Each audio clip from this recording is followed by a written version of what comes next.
You know, for a go-home show, especially a go-home show for essentially 2 pay-per-views, NXT left us with a lot of unanswered questions. Let's talk about it.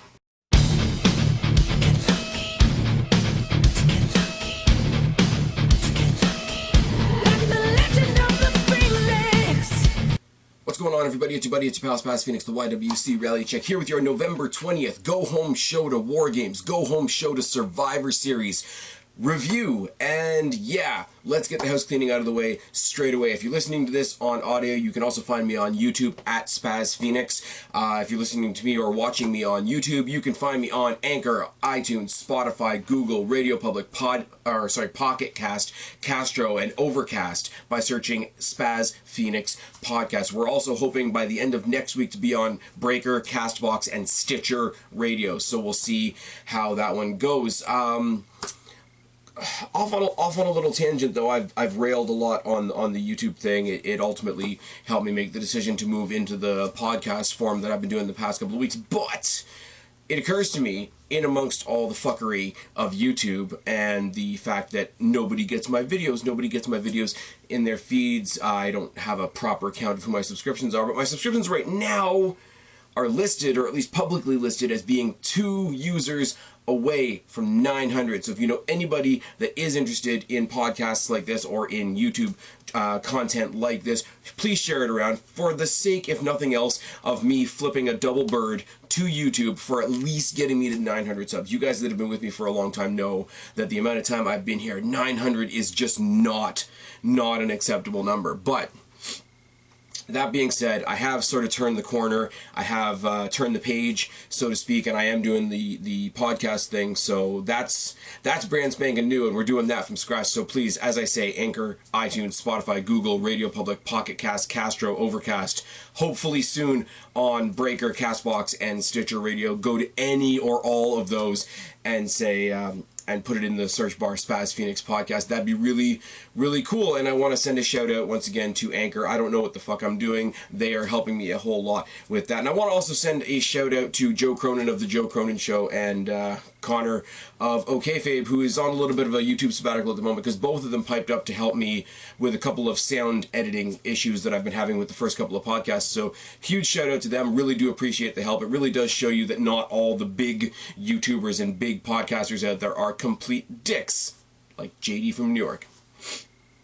So shout out to them. If you don't know about either of those two guys, if you don't know about Joe Cronin Show, if you don't know about OKFabe, and if you don't know about Jake DeMarco, who is known for being on the Joe Cronin Show, but also has his own channel and has also been on this channel, you should go check them all out. Their Twitter ats and all the other things are in the description box down below. But let's get on to NXT. NXT for November 20th, 2019, as I said, is the go-home show for War Games and the go-home show for Survivor Series. And if there's any show that sort of had the right to be a clusterfuck, it was this show, by virtue of the fact that every person on this show is looking in 2 directions at once. If you're Adam Cole, you got to worry about your War Games match and your title defense on Sunday, which we're going to talk about in a little bit. If you're any of the other champions, if you're Shayna Baszler, you got to worry about your War Games match and your match with Bayley and Becky on Sunday. And the show itself sort of has to build to War Games and build Survivor Series and have some brand loyalty, but also keep up the rivalries within the brands. It's a very interesting tap dance that they're doing. And I said last week, there are people out there that think that NXT being pulled in 2 directions at once is a bad thing, when I really do think it shows the strength of the show. I don't think that Raw or SmackDown or even AEW, whisper it so that people don't get mad, could do what NXT is doing right now. Now, we start in the backstage area. There's a cold open. We don't even get the Slipknot intro that we've been getting ever since they rebranded and moved to USA Network. We instead have William Regal with a bunch of security at a back door, opening up a back door, letting somebody in, and that somebody is, of course, Becky Lynch, who makes her way from outside right to the ring. Her entrance basically started in the parking lot, which is a nice, neat little touch. I like that William Regal here, and the commentators, I can speak, I swear, later on mentioned that we're not going to have any frivolity and craziness like we've had on Raw and SmackDown. We've got the security in place. We've got our doors wide open, like Triple H said on Monday, but we're going to do it in the right way. If you got something to settle with us, you're going to settle with us in the ring. And I thought just that, I mean, even though it fell apart, as you knew it was going to, I think setting the tone like that, you know, we're not going to pretend that the opposition doesn't exist. We're going to open the doors and welcome the opposition with open arms, but you're going to do it the right way. I thought that was a very cool thing that they set up in the first couple of seconds of this show. But that being said, Becky Lynch from the parking lot area through the security past William Regal into the ring with a microphone in her hand, and the commentators go out of their way to remind us this is the first time Becky Lynch has been in the NXT arena in about 4 years. Now, I don't know how accurate that is. I don't know if there's been any other crossover before. I can't think off the top of my head, but it's a nice, neat little thing, even if it is just in storyline. Talks to the crowd, says it's been a while. It's been a while since I've stood in this ring, in this arena. It's been a while since I was losing and you all chanted for me, you all supported me. And it's been a long time since you've seen me kick somebody's ass, but it won't be much longer. This Sunday, I got Baszler, I got Bayley, and Triple H put out an invitation to anybody, but let's be real, I was going to come anyway. She starts talking a little bit of shit about Bayley, and it doesn't last too long because Bayley's not part of the segment, so it's a, get your little dig in and move on. You know, Bayley's acting like an old woman with an old woman's haircut, and she cut up all the Bayley buddies except for the one that's holding her back. And at this particular moment in time, the childish part of me does come out, because we heard something from the Full Sail crowd that we have not heard in a long time. Loud, enthusiastic, ravenous Sasha's Ratchet chants, which made me smile a whole bunch, because I'm a terrible person, but she's worse. You know, says, you know, turning her attention back to Bayley, she says, I'm sorry that you're just a champ and I'm the champ. Shayna herself came over to Raw a couple of weeks ago, interrupted by Shayna's gonna kill you chants, but I'm gonna show her who I am. Shayna, I'm standing in your show. I'm standing in your ring. I'm standing in your spotlight. What are you going to do about it? But it's not Shayna Baszler that comes out to answer. It's Rhea fucking Ripley. And as a wrestling fan, at this point of the show, not Sasha Banks, thank God, Becky Lynch in the ring, Rhea Ripley's music hits, I immediately lose No Nut November, because I know that we're going to get I can speak, I swear, Becky Lynch versus Rhea Ripley, and how fucking great is that? And Rhea Ripley walks up to her and says, basically, you know, so you're the man, like she does. Let's see if you've got any balls. And that's all we need. That's all we need. Quite simple. Step up, step to the point. And we got Ripley versus Lynch. Collar and elbow tap and a side headlock by Ripley. A flying shoulder tackle by Lynch, which looked a bit awkward, I'm not going to lie. Took a second for me to see what she was going for, because it does look like she fell a little bit short and tried to recover. I like Becky Lynch, but if I see something, I'm going to say something. She face plants on the apron by Ripley. She almost does a Hardcore Holly style inverted Alabama slam to the apron, which looks really, really bad in the commentary, as they've been doing since good old Taz was there, reminds us that the apron is the hardest part of the ring. Body shots by Ripley and a knockdown and a snake eyes, reversal by Lynch, reversal by Ripley, and a mudhole stomp. Cravat with the high knees by Ripley. And I'm sorry, you get somebody like Rhea Ripley. I love Becky Lynch. I know a lot of people think that the shine is coming off her star. I couldn't disagree more, especially when you consider that Seth Rollins, her significant other, is making an absolute tit of himself and trying to step to CM Punk on Twitter. That's an entirely other conversation, isn't it? But I like Becky Lynch, but Rhea Ripley, the size, the strength advantage that she has, and the dominant sort of presence that she has, put her in the cravat, hitting her with those high knees, just looks like she's being taken to school. And I said it on Twitter, I've said it on Twitter a million times before, Rhea Ripley is a fucking star. As much as it's terrifying for us to lose NXT or NXT UK talent to the main roster, Rhea Ripley is a fucking star, and it makes you wish that the main roster wasn't such a curse. Anyways, the forearms and the chops by Ripley, followed by a grounded headlock, super kick by Lynch, drop kick by Ripley. Both women trade some punches. There's a series of kicks by Lynch, a toss from the top rope by Ripley, a DDT by Lynch. They trade some strikes on their knees. There's a pop-up slam by Ripley, plants her face first. and it just looks really messy. She kind of lands with a bit of a splat, which is awesome. Insecurity by Lynch, a second rope leg drop. Disarm her is reversed into a power bomb, and the way Ripley tried to sell it like it was a big effort on her part, but you couldn't really help but notice that it was kind of effortless because she's a fucking machine. Superplex by Ripley, and the Horsewomen come down to stop the match, and it's a 3-on-2 beatdown. But even though it's a 3-on-2 beatdown, Lynch and Ripley get the upper hand once again. They're telling two stories at once here, which is fucking amazing. You've got Baszler taking out Becky, who she's going to be taking on Sunday. Baszler taking out the captain of her opposing team on Saturday, and it's all good. But because it's just her and her lackeys, not her and two other fully fleshed out characters, the fact that Ripley and Becky Lynch stand tall at the end is okay, because essentially Ripley and Becky chased away Baszler, and her lackeys just went in tow. If you had any doubt the fact that NXT just treat Marina Shafir and Jessamine Duke as lackeys, they're not even on Baszler's War Games team. Like that's really, and I don't think they should be. I mean, you got people like Shirai on there, you've got Kaylee Ray, who we're going to talk about later on, and even Bianca Belair, who I have my issues with. I could never come up here and make a case for you that Marina Shafir and Jessamine Duke should be there instead. I mean, the only way I would say that is if for some ungodly reason Ronda Rousey came down to NXT and you wanted to make it like the Undisputed Era is a whole faction as a whole team, and if you want to do the MMA 4 Horsewomen as a whole team, that would be an entirely different story, but that's the only story that would justify those two being in there over the women that are in there. Now, I will say that maybe swap out Candice LeRae for Dakota Kai on the other team, but that's just a personal thing on my part. But this is a great way to start the show. Decent little match, fantasy booking match. If I was throwing it together, but it managed to, like I say, it managed to serve a whole lot of masters at once. It's the first shot of the invasion of Full Sail by a main roster superstar. You got to see Lynch versus Ripley, which was great. You got to feed into both stories that Baszler has to deal with this coming weekend. It served a lot of masters, and it's really good, and it kept into focus the fact that NXT is basically kicking everybody's ass as far as their women's division goes. They're kicking Raw's ass, they're kicking SmackDown's ass, and they're kicking Dynamite's ass. I hate to tell you.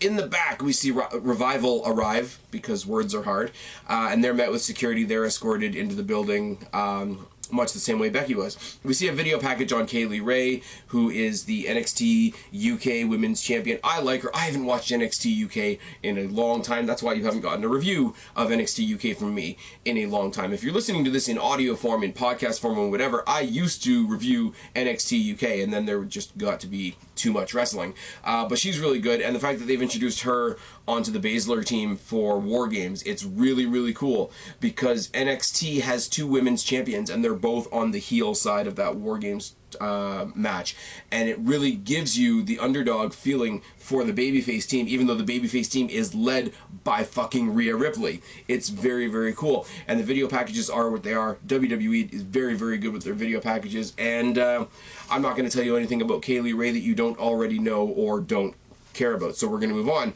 We're going to get Kona Reeves versus Matt Riddle, except no we're not, because Kona Reeves is coming down to the ringside area. Ricochet jumps out of the crowd and kicks him in the head, kicks his head into the ring post, incapacitates him, and stands in the ring and waits for Matt Riddle. So we get instead Ricochet versus Matt Riddle. Again, not as much as the Becky and Ripley match that we got in the first place, but still, who would have predicted that other than Triple H, who's writing the show? Obviously, I get it.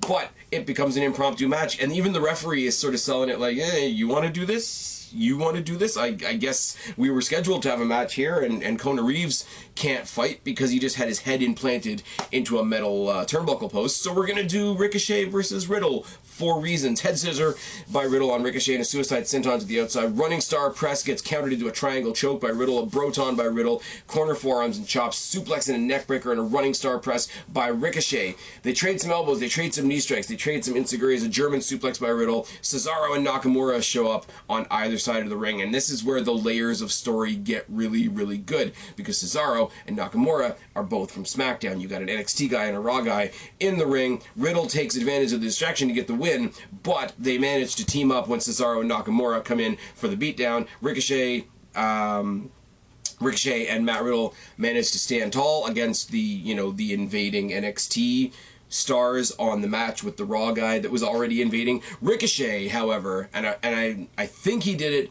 to Nakamura, but the move is more important than who received it. Ricochet hit a running sort of crossbody out of the ring, past the ringside area, into the crowd, over the guardrail, and it was very, very reminiscent of his rivalry in NXT with Velveteen Dream, where he was in the ring and he did that running, jumping flip and landed on the ramp face to face with Velveteen Dream. It was a very, very cool spot. If nothing else, that it gave me that little retro feeling, gave me that little, oh yeah, I remember when he was in NXT all doing this cool shit all the time, and it was really good. Now this, I will say, does bring up the point of most of the invaders tonight aren't really invaders. They're just people having their NXT homecoming, which is a weird thing because we have to force this false narrative of, oh, they're on another brand now, so we don't like them. The NXT crowd didn't really know what to do because they wanted to pop for Becky Lynch, but at the same time they wanted to be loyal to NXT, so they wanted to boo her, so they cheered for Rhea Ripley, who they would cheer for anyway. But if you didn't have this rivalry situation going on, or this fake put upon 1 week rivalry between the brands going on, then I think Becky would have gotten a far different reaction. And the same thing for Ricochet. If Ricochet just came back for a night, he'd get a huge pop. I mean, look at all the other people that have done it. I mean, Drew Gulak came over from 205 Live. Apollo Crews came back for a night. Finn Balor, when he made his actual return to the NXT roster, got a tremendous pop. But because it gets very, very muddied with this false rivalry narrative, the crowd doesn't know what to do. And as you're watching as a fan, you're kind of left at a lurch as to what to do either.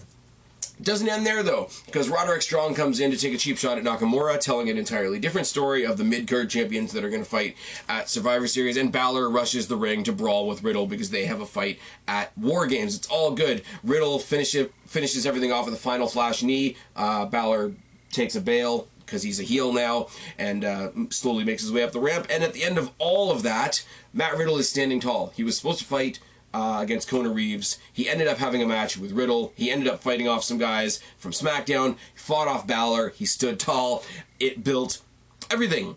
And this is why I say this is not a detriment to NXT. They can layer these stories, and they're really, really fucking good at it. Revival versus the Undisputed Era. Would you like some old school pro wrestling tag team action? O'Reilly and Dawson start. There's a collar and elbow tie up, and there's a lot of notes here, so you guys are really going to have to bear with me more than you usually do. I really do appreciate it. There's a quick collar and elbow tie up and a cheap shot by O'Reilly, bringing all four guys into the ring. Fish and Dash become the legal men. Both men, they trade some kicks, they double team. There's some double teaming by Undisputed Era. There's some double teaming by the Revival. All four men get suplexed to the outside in this weird sort of mirror image spot that was really, really good. Body shots in the corner by Fish, and mudhole stomp twice by the Undisputed Era, double suplex by Fish and O'Reilly. There's a lot of chain wrestling, and they go on these extended stretches of like the strikes from O'Reilly and Fish, because these are the guys that have the MMA background, and they're the ones that are the champions going into the Triple Threat Tag Team Championship match at Survivor Series. These are the ones that need to be put over, even though the Revival look more at home in NXT than they have in a long-ass time. Power slam by Dash is a head scissor by Dash, and a non-stop jabs to the body by Dawson, kicks by Fish, back elbow by Dawson, top rope headbutt by Dawson, which leads the crowd into a tag team wrestling chant. Now, I didn't like all the propaganda behind the Evolution pay-per-view. I didn't really like all the propaganda behind the all-women's main event of WrestleMania, even though that ended up being a really cool main event. But when you started doing shit like this, and for a little while there you had it where the crowd would chant for women's wrestling because it was what was being shoved down their throats, but it was also what was legitimately getting better in the company. This is what the thing is here. Now, I've said for a while, as far as the Wednesday Night Wars go, that NXT has the lock on women's wrestling. They're better than AEW, and they're better than their main roster counterparts. But I have also said AEW has the lock on tag team wrestling, the Young Bucks and Lucha Brothers, etc. So to have a tag team wrestling chant ring out in Full Sail, gives me a really, really good feeling as a wrestling fan. There's a cheap shot by Wilder, brainbuster by Dawson, double knees in the corner by the Revival, cheap shots by Dawson, and say it loud, say it proud, the Daniel Bryan silly kicks from O'Reilly on the outside, suplex by Dawson, splash by Dash. I look at that and I know what it says, it rhymes, whatever, but because it rhymes, because it sounds silly, I don't think it's what it actually is, but it is a splash by Dash. Samoan drop by Fish, a shatter machine by the Revival, Dash eats the post on the outside,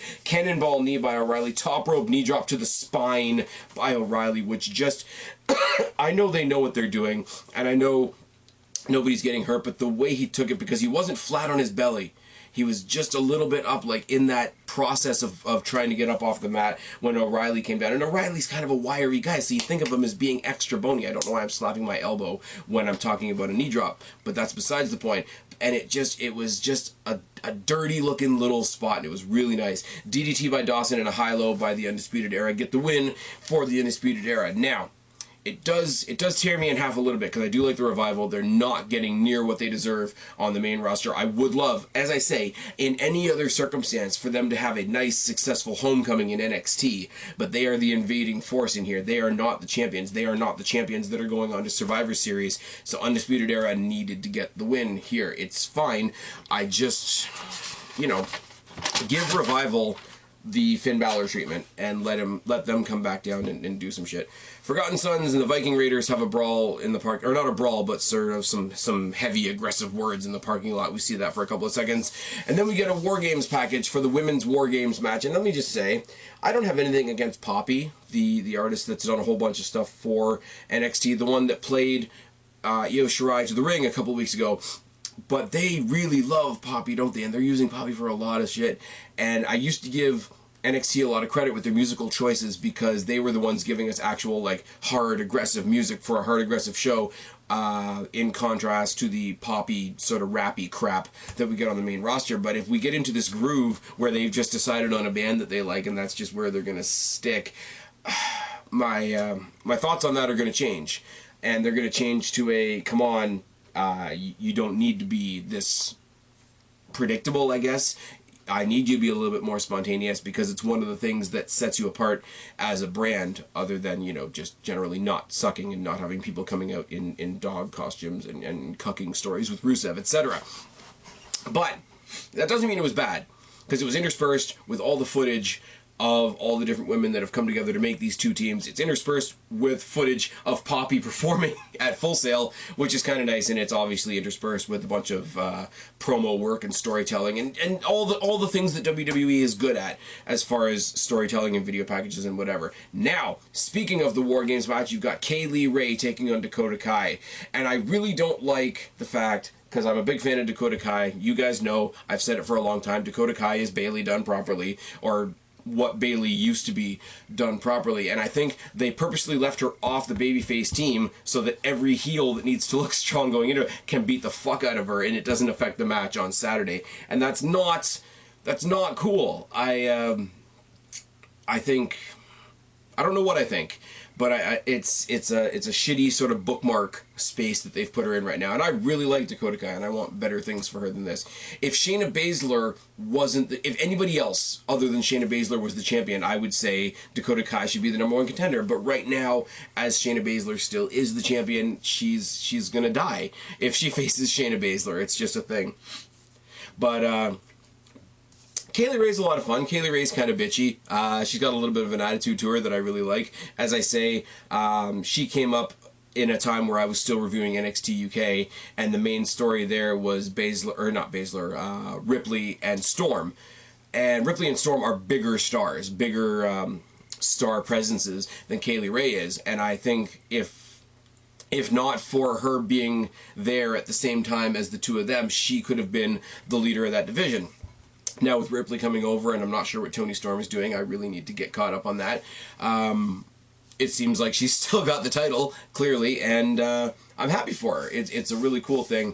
I like to also see her, because, how can I say this? I'm going off on a tangent. Once again, you'll have to excuse me. New listeners to me on a podcast forum, I go into tangents, so I hope you guys are getting used to that. We used to say, you know, coming up to the main roster, coming up to Raw, coming up to SmackDown, and then slowly coming up to Raw or coming up to SmackDown was like a downgrade because you really like what they were able to do in NXT. The true coming up right now, and Ripley is the example, Pete Dunne is the example, the true coming up is from NXT UK to NXT proper. And I think if they're going to do that with Kaylee Ray after she drops the title, that's a good fit. Anyways, huge forearms to start by Kai and a quick pin attempt. Kai takes Ray against the post a couple of times, really, really aggressively, which you don't expect from her because she's the smiley, happy babyface. Super kicks from Ray, mudhole stomp by Ray, and a vertical suplex, a roll up by Kai, a face first suplex by Ray, who stands on the bad knee, and it does something and it doesn't do something because she's got the knee brace on. We know the story of her. It's not as in our face as the story that we got with Tegan Nox, who's got like both knees fucked up. But we know she was away. We know she had knee injuries, etc. We know she's got a big brace because she's got a fucked up knee. But at the same time, you know that she's standing on a piece of metal. She's not standing on the knee. If anything, I would think, personally, and this is only my opinion, you would want to go for the unbraced knee. And I'll tell you why. When I was younger, I had a really bad fall on a dance floor. Don't worry about picturing me on a dance floor. That's an entirely separate thing. But I fucked up my knee really bad. I didn't tear anything completely. It was like within a couple inches of something being torn, but it was just badly, badly strained. I got over it eventually, and what ended up happening was the opposite knee was the one that hurt more because I had been babying the bad knee so much. The other knee had taken up all the work all of supporting me, supporting my body, etc. And I'm not a small dude either, let's be real.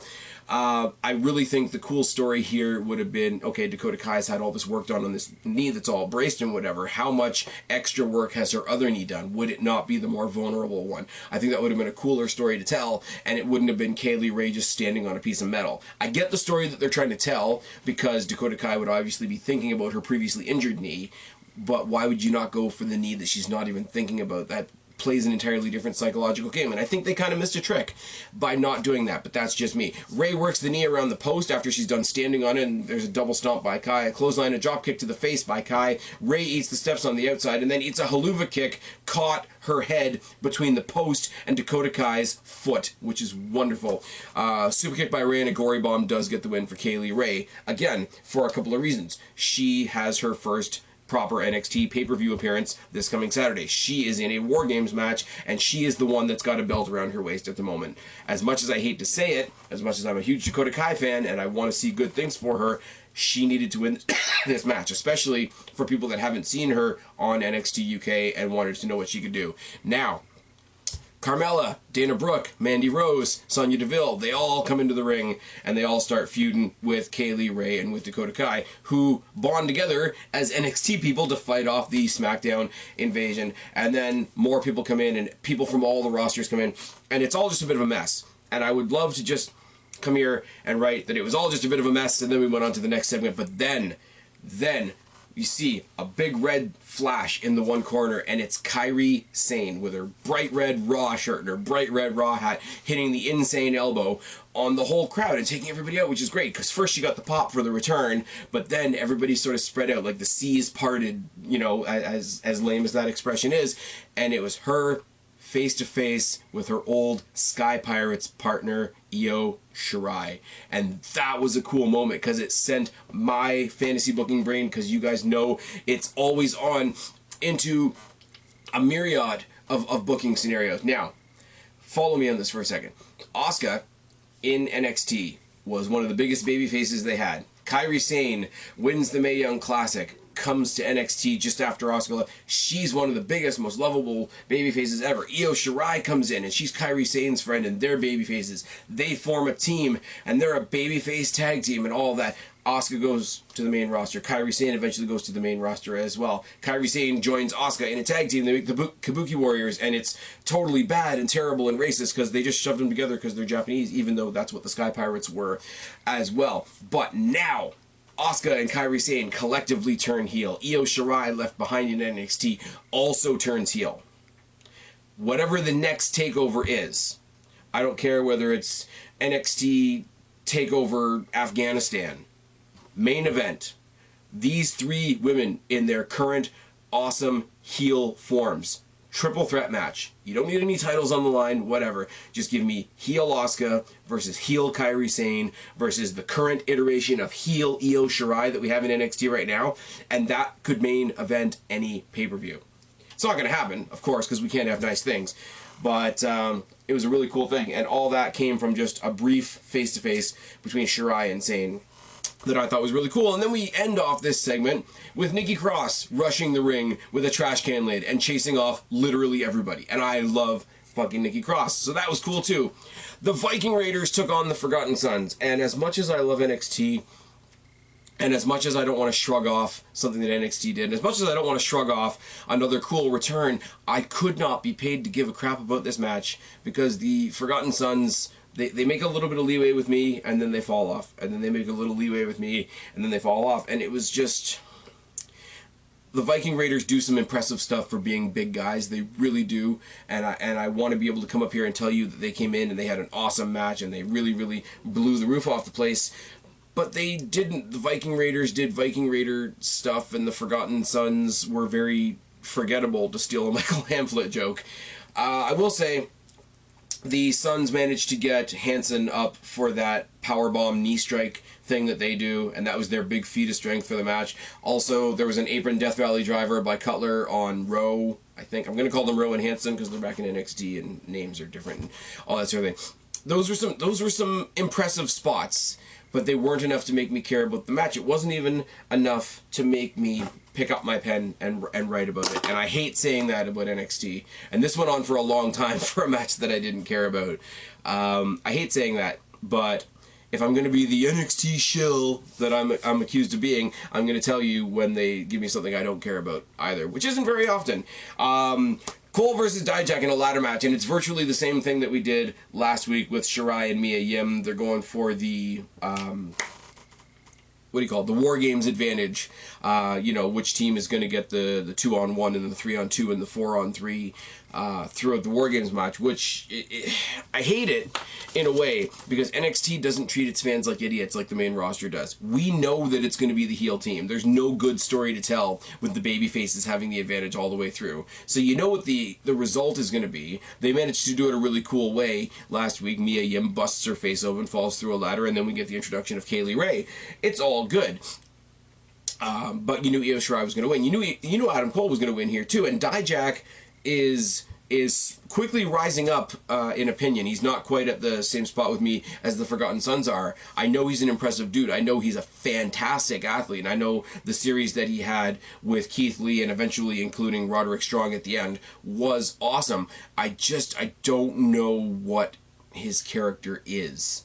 And that makes it difficult to enjoy him. And I did enjoy him in this match because he had Adam Cole to bounce off of, and Adam Cole can basically do anything, and he's been the one leading into Survivor Series. I was saying for a while there, and I said it again I think last week, that Finn Balor is the most interesting person in WWE right now with how his character could go, where his allegiances could go. Is he going to join the Undisputed Era? Is he going to hook up with the guys in the club and help them out? Is he going to go on his own? Is he going to fuck over NXT? Is he going to fuck with the main roster?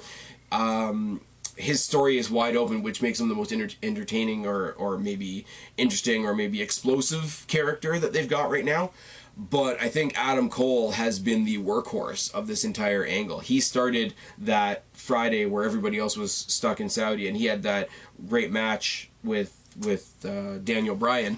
And if you hear, I've been listening to the Corey Graves podcast. I'm not catching it as it's coming out, but I am catching it bit by bit. And he was interviewing Adam Cole, and he talked about, sort of showing up to the building 5 minutes before they went on the air, and, he got off the plane, and then 2 hours later he was in a main event of SmackDown with Daniel Bryan, this guy that he's looked up to and whatever. But he did that, and then he went on to face, who was it, Seth Rollins, and then he came back to NXT to start building for War Games, and now he's finding out that he's going to defend his title at Survivor Series against somebody. I think the guy that's put the work in to put this entire Survivor Series weekend together, pretty much, other than the women of NXT, the women's division of NXT, and because they deserve an entirely different level of praise for what they've been doing right now. But I think the workhorse of putting the rivalry story together, the workhorse of putting the War Games story together is Adam Cole. And he's he's the next Shawn Michaels. He credits Shawn Michaels. He's very thankful to Shawn Michaels for all the help that he's given him down in the Performance Center and whatnot. Talks about, hey, you have a match on your first ever match on SmackDown, and then you get a text and a pep talk from Shawn fucking Michaels. It's a pretty big deal. But you can see Shawn Michaels in Adam Cole. And the amount of appreciation I've gotten for him, for a guy that I didn't know until he was in NXT, is through the roof. And I think at the end of the day, you're going to get a lot of really, really cool stories to come out of this. We're getting Daniel Bryan versus The Fiend, and they're going to do all kinds of crazy shit. And oh my God, Triple H is going to put himself in a match and all this other shit. And CM Punk is back, and I think Lost in the Shuffle is going to be the guy that put this weekend together. And in my personal opinion, I think that's Adam Cole. Anyways, Cole versus Dijak in a ladder match for the War Games advantage, as I go off on another tangent. Running forearm from Cole to start, and clubs to the back by Dijak. They trade some strikes. There's a clothesline by Dijak as he grabs for the first ladder of the match. Cole dropkicks the ladder into Dijak. Dijak boots the ladder into Cole and then slams him on it, because that's what you do in a ladder match. If you're listening to this in a podcast form, I know that's really noisy and whatever. I'm just pulling random sheets of notepaper off the Doomy Clipboard of Doom. And if you don't know what the Doomy Clipboard of Doom is, come over, find me on YouTube, Spaz Phoenix, watch the video. You can see me looking like a goof and throwing paper around. Moving on, Dijak hits an Irish whip into the ladder, forearm shot by Cole. Cole super kicks him in the back of the knee, which was a nice looking spot. It was one of those spots. It was like the elbow drop to the back earlier in the night in the tag team match. It wasn't incredible. It wasn't earth shattering. It was just one of those things that you watch and you're like, oh, because we can all imagine. We all have that friend who thinks it's funny to come up behind you and step on the back of your knee because it sort of forces you to cringe one way or the other. When it's something it's different. I can't put words to it. But he steps on the back of his knee, and then he works it into the post, which makes sense, because he's like 3 feet taller than him or whatever. Cole gets up onto one ladder, super kicks, and then attacks him with the other ladder. They fight over a ladder. There's an Ushi-Groshi by Cole. There's a choke slam onto a prop ladder by Dijak. And then there's this weird friggin' thing where Dijak tries to go for the Feast Your Eyes, but instead Cole manages to wiggle off his shoulders onto the ladder to try and go up. And instead, Dijak grabs him, but he flips over into the Panama Sunrise off the ladder onto a guy the size of Dijak, which is absolutely insane. Dijak successfully hits the Feast Your Eyes, but sells the knee in the process. He hurts his own knee with how hard he hits Adam Cole in the face. That's an awesome story. That's an awesome little tidbit in a match. This is where Dijak is building himself up, in my personal opinion, more than an act like the Forgotten Sons. Dijak climbs the ladder with one leg, and Adam Cole catches up with him, hits him in the face with the briefcase, because they're using the briefcase sort of as symbolism. Dijak falls. He falls through another ladder. Cole goes up, gets the briefcase, gets the win. Now, here we go. It's a WWE show. We're going into Survivor Series. It's the Battle of the Brands, so we have to have a brawl to end the show, don't we? Fish, Strong, O'Reilly start making their way down the ramp to celebrate with Adam Cole, and they're cut off by some SmackDown guys that block their way to the ring, and they're cut off by a bunch of Raw guys that trap them behind so they can't escape from the ramp either. Everybody brawls, and in the distraction of the brawl, Drew McIntyre, of all people, comes out, hits the Claymore on Dijak, which is great, and then he gets taken out by Keith Lee. Keith Lee and I don't know what his new name is in the Viking Raiders, but he used to be Warbeard Hansen. Keith Lee and Warbeard Hansen are about to face each other in the ring because they're the two biggest guys in the brawl, but instead they sort of nod at each other and smile, and they both suicide dive to the outside and land on everybody else, and it's spectacular. Big guys doing little guys stuff, I think, is one of my new favorite things in wrestling. Cole stands tall in the ring, laughing at everybody else as they brawl on the outside, but he eats a super kick from Seth fucking Rollins, and the reaction to Rollins in Full Sail is so mixed because people knee-jerk reaction. People want to pop for another guy showing up from the main roster on NXT, another big name that's going to get the show attention. They want to pop for ultimately a guy that was absolutely beloved in his own time in NXT. Go back a couple of weeks to Raw, to when Triple H was talking about Seth Rollins' time in NXT. We loved this guy. This is the guy that beat well, of all people, Jinder Mahal, to become the first ever NXT champion. This is the guy that when CM Punk went to visit NXT had a stare down with Punk that had people talking at the time and not talking now because Seth Rollins is being a goofball on Twitter to CM Punk after CM Punk debuted on Backstage. It was an entirely different time, but it could still be a thing, whatever. The mix between genuine boos of how we feel about Seth Rollins right now and the initial knee-jerk pop of Full Sail was such an interesting sound, and it was very... you could feel the conflict in the crowd, and I don't have any other way to describe it than that. But he super kicks Cole out of the ring. Cole rolls out of the ring on the ramp side.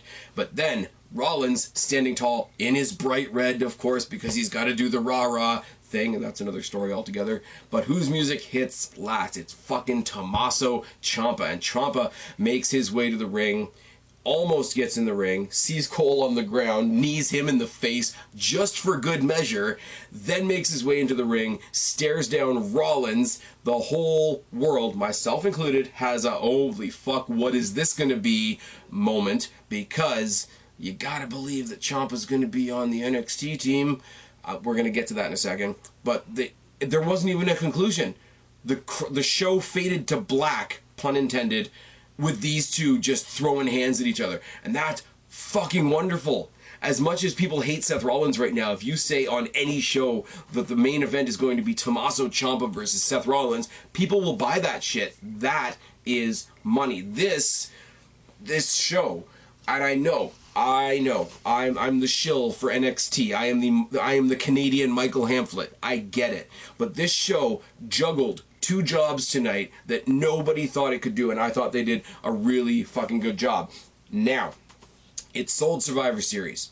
It sold War Games. What it didn't do, we still don't know who the last member of Tommaso Ciampa's team is. Okay? We don't know in the 5-on-5-on-5 matches on Survivor Series who the men's team is or who the women's team is. So, as much as I love the intrigue of that, as much as the fan in me wants to say, yeah, good for you, NXT, keep them guessing until the night, and then throw them every big bullet you have on Sunday night. That doesn't do me any good right now here as a YouTube/podcast content creator to tell you about what's going to happen this weekend. It's a very selfish little nitpick because, as I say, I do love it in a certain way. The intrigue of, we're not going to tell you, you'll have to show up on Sunday and find out. I do love that. I don't know who's going to be the fourth member of Team Ciampa because it was supposed to be Riddle, and then Gargano got injured, which is incredibly unfortunate. I'm thinking it might be Velveteen Dream, which is fine. They could do some sort of scenario where whichever teams win their respective War Games match go on to Survivor Series, and then that could be a thing. But then we know if they did that, you could play out a thing. Sorry, I'm putting a thought together as I'm recording here. You could do a thing where, okay, here's the War Games match. There's 4-on-4. The winning team gets to pick one extra person and go on to Survivor Series the next night. But if they do that, then you'll know that the Undisputed Era is going to lose because Adam Cole has his own match, Roderick Strong has his own match, and the other two have their own tag team match. If they do that with the women, you know that the babyfaces are going to win that because Shayna Baszler's got to go on to face Bayley and Becky. So it's not that great, but it could be really good.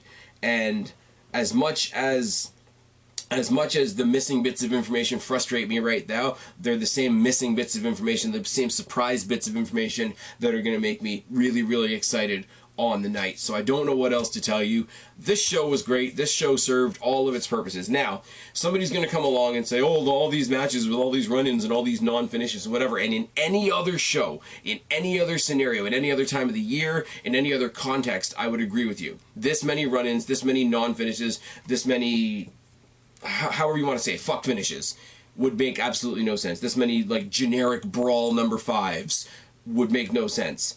Because of what is happening this weekend, this is the week you're allowed to do it. This is the week you should do it, and this is the week that they did do it, and you can't really ask for anything else. And yes, I know, I'm going to turn off this camera, turn off this recording, I'm going to flip over there to my TV, and I'm going to watch Jon Moxley versus Darby Allin, but you know what? They got something to measure up to. I know Wednesday Night War patter is getting old, but I'm the NXT guy. I'm Spaz Phoenix, your YWC reality check. Subscribe up there, talk down there, start a conversation. Keep all these conversations going. Don't be a stranger. I will talk to each and every last one of you later. But for right now, I am tagging out. Have a good weekend, guys.